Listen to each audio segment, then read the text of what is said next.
एक घने जंगल में बिजली नाम की एक माँ बिल्ली अपने दो बिल्लियों गोलू और मोलू के साथ रहती थी। बिजली बिजली की तरह तेज थी, उसकी फर सुनहरी थी, उसकी आंखें चमकीली हरी थीं। गोलू गोल और रोएदार था, मोलू जिज्ञासु था जिसके नाक पर एक काला धब्बा था। उनका घर एक विशाल बरगद के पेड़ के नीचे एक आरामदायक बिल था। जंगल उनका खेल का मैदान था, पक्षियों की चहचहाहट और बंदरों की बकबक से भरा हुआ। हर सुबह बिजली अपने बिल्लियों को घूमने के लिए ले जाती थी। देखो मेरे बच्चों, यह जंगल हमारा घर है, इसका सम्मान करो और सावधान रहो, वह कहती थी। आज हल्की बारिश के बाद जंगल ओस की बूंदों से चमक रहा था और तितलियां धूप में नाच रही थीं। बिजली ने बुलाया, आओ गोलू, आओ मोलू, चलो झरने पर चलते हैं। बिल्लियां रोमांच के लिए उत्सुकता से बाहर निकलीं। रास्ते में बिजली ने उन्हें चींटियां, गिलहरियां दिखाईं और उन्हें जंगल की आवाजें सुनना सिखाया। वह कोयल है, वह पत्तों में हवा है, उसने फुसफुसाया। गोलू और मोलू ने आवाजों की नकल करने की कोशिश की, जिससे उनकी मां हंस पड़ी। जंगल एक चलती फिरती कहानी की किताब थी और बिजली उनकी मार्गदर्शक थी। हर दिन नए चमत्कार और सबक लेकर आता था। हर खोज पर बिल्लियों की आंखें उत्साह से चौड़ी हो जाती थीं। बिजली की कोमल हंसी ने उन्हें सुरक्षित और प्यार महसूस कराया। दुनिया बड़ी थी, लेकिन अपनी मां के साथ ये घर जैसा लगता था। साहसिक कार्य अभी शुरू ही हुआ था। जैसे जैसे वे साथ चलते गए, सूरज और भी तेज चमकने लगा। जंगल उनकी अगली कहानी का इंतजार कर रहा था। नरम घास के एक साफ मैदान में बिजली ने अपने बिल्लियों को खेलने दिया। गोलू एक नीली तितली का पीछा कर रहा था, घास में लुढ़क रहा था। मोलू एक लेडीबग को देख रहा था, उसके उड़ने से पहले उसे धीरे से छेड़ रहा था। बिजली छाया से देख रही थी, उसका दिल खुशी से भरा था। बिल्लियां लुका छिपी खेल रही थीं, फूलों और फर्न के पीछे छिप रही थीं और हंस रही थीं। बिजली एक सतर्क नजर रख रही थी, हमेशा खतरे के लिए सतर्क रहती थी। खेल के बाद थकी हुई बिल्लियां अपनी मां के पास चिपक गईं। उनकी स्थिर धड़कन ने उन्हें सुकून दिया। बिजली ने उन्हें संवारा, फुसफुसाते हुए कहा, तुम मेरे बहादुर छोटे खोजकर्ता हो, हमेशा पास रहना। गोलू और मोलू गुटुरगु करते हुए उसकी बाहों में सुरक्षित थे। दुनिया बड़ी थी, लेकिन उनकी मां का प्यार उससे भी बड़ा था। उस पल में सब ठीक था। जब वे आराम कर रहे थे, बिजली ने सोचा कि अब सबक का समय है। हमारा जंगल दोस्तों से भरा है, लेकिन खतरा भी है, उसने शुरू किया। अपनी आंखों, कानों और नाक का इस्तेमाल करो, वे तुम्हें उन चीजों के बारे में चेतावनी देंगे जो तुम देख नहीं सकते। गोलू और मोलू ने सुना, उनकी चंचलता गंभीर हो गई। अगर पक्षी गाना बंद कर दें या बंदर अलार्म में बकबक करें तो ध्यान दो, खामोशी एक चेतावनी हो सकती है। उसने उन्हें अजीब गंधों को सूंघना और अजीब छायाओं को देखना सिखाया। बहादुरी हमेशा लड़ना नहीं होती, कभी कभी यह स्मार्ट होना होता है, यह जानना कि कब छिपना है या भागना है। तुम्हारा छोटा आकार तुम्हारी ताकत है, कार्य करने से पहले सोचो। बिल्लियों ने सबसे धीमी आवाजें सुनने और सबसे हल्की गंधों को सूंघने की कोशिश की। वे जंगल की गुप्त भाषा सीख रहे थे। बिजली को गर्व महसूस हुआ, वह जीवित रहने वालों को पाल रही थी। मैं हमेशा यहां नहीं रहूंगी, लेकिन तुम जानोगे कि खुद की रक्षा कैसे करनी है, उसने उनके सिर चाटते हुए कहा। सबक स्पष्ट था, ज्ञान और साहस साथ साथ चलते हैं। बिल्लियों ने दुनिया को नई आंखों से देखा। हर सरसराहट और गंध एक सुराग बन गई। बिजली का प्यार उनका मार्गदर्शक था, उनके सबक उनकी ढाल थे। जंगल रहस्यों से भरा था, लेकिन वे सीखने के लिए तैयार थे। दिन का रोमांच अभी शुरू ही हुआ था। अचानक जंगल की खुशनुमा आवाजें फीकी पड़ गईं। पक्षियों ने गाना बंद कर दिया, बंदर शांत हो गए और यहां तक कि मधुमक्खियां भी गायब हो गईं। मैदान पर एक भारी चौकस खामोशी छा गई। बिजली की आंखें खुल गईं, उसका शरीर तनाव में था। उसने हवा सूंघी, कान सतर्क थे। गोलू और मोलू ने उसका डर महसूस किया और पास चिपक गए। एकदम शांत रहो, कोई आवाज मत करो, बिजली ने फुसफुसाया। बिल्लियों ने आज्ञा मानी, कांपते हुए। खामोशी एक चेतावनी थी, खतरा पास था। बिजली ने छायाओं को स्कैन किया, हर इंद्रिय उच्च अलर्ट पर थी। एक बार का दोस्ताना मैदान अब एक जाल जैसा महसूस हो रहा था। हर सरसराहट से वे उछल पड़ते थे। बिल्लियों ने अपनी मां के फर में खुद को दबाया, अपने बिल की सुरक्षा की कामना की। वे नहीं जानते थे कि क्या आ रहा है, लेकिन वे जानते थे कि यह बुरा था। जंगल की मुस्कान गायब हो गई थी, उसकी जगह एक खतरा था। बिजली का दिल जोर से धड़क रहा था, लेकिन वह अपने बिल्लियों के लिए मजबूत बनी रही। खामोशी का सबक वास्तविक था और भयानक।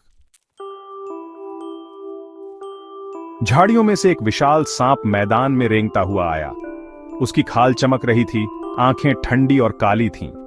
गोलू और मोलू डर से हाँफ उठे। एक और भी बड़ा सांप उसके पीछे आया। उनके शरीर भयानक इरादे से कुंडलित हो रहे थे। सांपों ने घर का रास्ता रोक दिया। बिजली का डर तेज था, लेकिन उसका प्यार और भी तेज था। वह अपने बिल्लियों और खतरे के बीच खड़ी हो गई। उसकी पीठ धनुषाकार थी, फर खड़े थे। उसके गले से एक गहरी गुर्राहट निकली। वह अब सिर्फ एक कोमल मां नहीं थी, वह एक योद्धा थी। सांपों ने फुफकारा, उसके विरोध से हैरान थे। बिजली जानती थी कि वह लड़ाई नहीं जीत सकती, लेकिन वह चालाक हो सकती थी। उसे सांपों को विचलित करना था, अपने बच्चों की रक्षा करनी थी। खोखले लॉग में भागो और छिप जाओ, जब तक मैं न बुलाऊं बाहर मत आना, उसने फुसफुसाया। बिल्लियां हिचकिचाईं, लेकिन बिजली का आदेश अर्जेंट था। जाओ, बहादुर बनो और भागो। गोलू और मोलू भाग गए। दिल जोर से धड़क रहा था। बिजली अकेले सांपों का सामना कर रही थी। उसका साहस उसके डर से भी ज्यादा जल रहा था। वह कुछ भी करने के लिए तैयार थी। बिजली ने सांपों को घूर कर देखा। उसका शरीर अपने बच्चों के लिए एक ढाल था। सांपों ने फुफकारा, लेकिन उसकी आंखों में आग देखी। एक पल के लिए वे हिचकिचाए, उसकी उग्रता से हैरान थे। बिजली का दिमाग तेजी से काम कर रहा था। उसे एक योजना की जरूरत थी। वह आगे बढ़ी, सांपों का ध्यान अपने बिल्लियों से दूर कर रही थी। भागो, उसने उनसे कहा था, यह भरोसा करते हुए कि वे आज्ञा मानेंगे।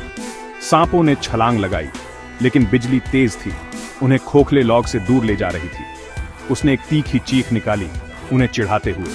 उसकी हरकतें तेज और अप्रत्याशित थीं। सांपों ने पीछा किया, बिल्लियों को भूल गए। बिजली का वादा स्पष्ट था, वह अपने परिवार को किसी भी कीमत पर बचाएगी। उसका दिल अपने बच्चों के लिए दुख रहा था, लेकिन वह केंद्रित रही। वह बिजली थी, बिजली की तरह तेज, चालाक और बहादुर। पीछा जारी था, और वह सांपों को जीतने नहीं देगी। उसका प्यार उसकी ताकत था, उसका साहस अटूट था। जंगल ने देखा कि युद्ध कैसे चल रहा था। बिजली का दृढ़ संकल्प अडिग था, वह असफल नहीं होगी। बिजली ने सांपों को एक जंगली पीछा पर ले जाया। वह कांटेदार झाड़ियों से होकर भागी और निचली शाखाओं पर कूदी। हमेशा पहुंच से बस बाहर रहती थी। उसकी सुनहरी फर चमक रही थी जब वह खतरे के साथ नाच रही थी। पहला सांप उछला, लेकिन बिजली उसके सिर के ऊपर से कूदी, उसकी पूंछ पर वार किया। सांप और भी गुस्से में आ गए, उसे घेरने की कोशिश कर रहे थे। बिजली को याद आया, उसका छोटा आकार उसकी ताकत था। वह चट्टानों के बीच एक संकरी खाई से गुजरी, सांपों के लिए बहुत छोटी। वे चट्टानों से टकराए, हताशा में फुफकारते हुए।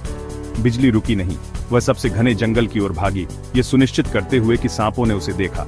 अब उनका पूरा ध्यान उस पर था। बिल्लियां भूल गई थीं। बिजली का दिल जोर से धड़क रहा था, लेकिन उम्मीद बढ़ रही थी। वह अपने दुश्मनों को मात दे रही थी। उसके परिवार की सुरक्षा उसके साहस और बुद्धि पर निर्भर करती थी। बिजली जंगल में और गहराई तक भागी, थकावट उसे धीमा करने की धमकी दे रही थी।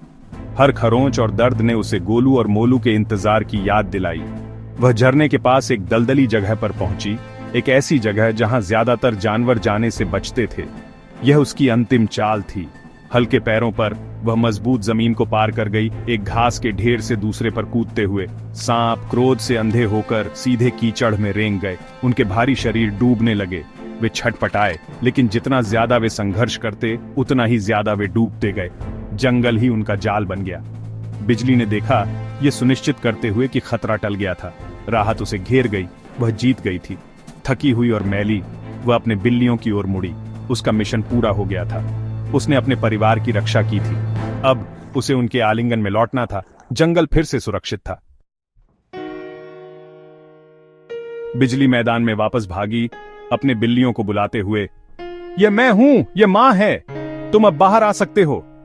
गोलू और मोलू खोखले लॉग से झांके, फिर राहत से रोते हुए उसके पास भागे। उन्होंने अपने चेहरे उसके फर में दबाए, गुटुरगू करते हुए और सिसकते हुए। बिजली ने उन्हें जांचते हुए फुसफुसाया, तुम बहुत बहादुर थे, मुझे तुम पर गर्व है। परिवार एक साथ चिपक गया। दिन का डर पिघल गया। जैसे ही सूरज डूबा, बिजली अपने बिल्लियों को घर ले गई। जंगल ने अपना शाम का गाना गाया, शांति बहाल हो गई। गोलू और मोलू पास चलते रहे। अपनी मां के लिए उनका प्यार पहले से कहीं ज्यादा गहरा था। उस रात अपने बिल में सुरक्षित उन्होंने उसकी कोमल गुटुरगू सुनी। उन्होंने सीखा था कि खतरा अचानक आ सकता है, लेकिन माँ का प्यार सबसे बड़ी ढाल है। उस प्यार में लिपटे हुए वे जानते थे कि वे हमेशा सुरक्षित रहेंगे। जंगल घर था और एक साथ वे अटूट थे।